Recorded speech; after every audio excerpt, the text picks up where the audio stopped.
السلام عليكم ورحمة الله وبركاته. أنا بهذا الفيديو راح أشرح لكم طريقة فتح التليجرام. تعرفون إنه التليجرام اليوم انحظر وما نعرف شنو الأسباب، وحتى لو عرفت الأسباب ممكن أنت تقدر تفتحها، بس يعني ببرامج الدي بي إن بس راح تكون يعني بطيئة عندك.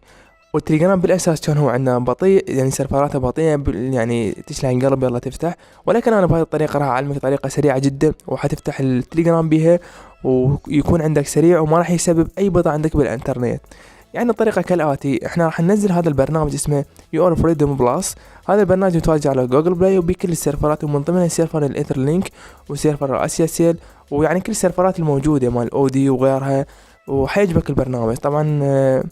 هذا هو التليجرام الآن متوقف.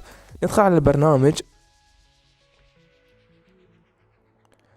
حيفتح عندنا البرنامج حاليا. نعطي اوكي، نعطي لتر.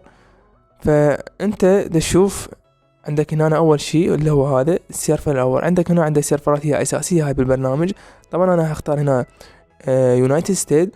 وعندك هنا المهمه اللي هاي شوفها بالايقونه الثانيه، تضغط عليها.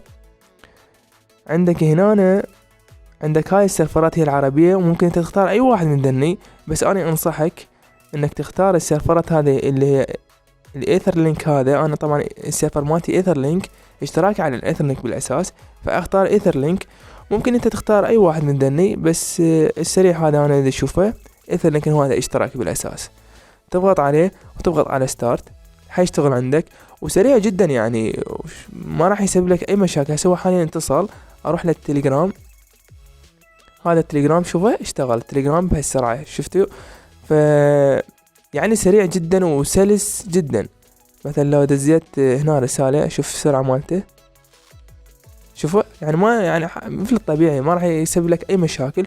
وهذا كان هو موضوع، واتمنى تستفادون يا شباب، وشكرا.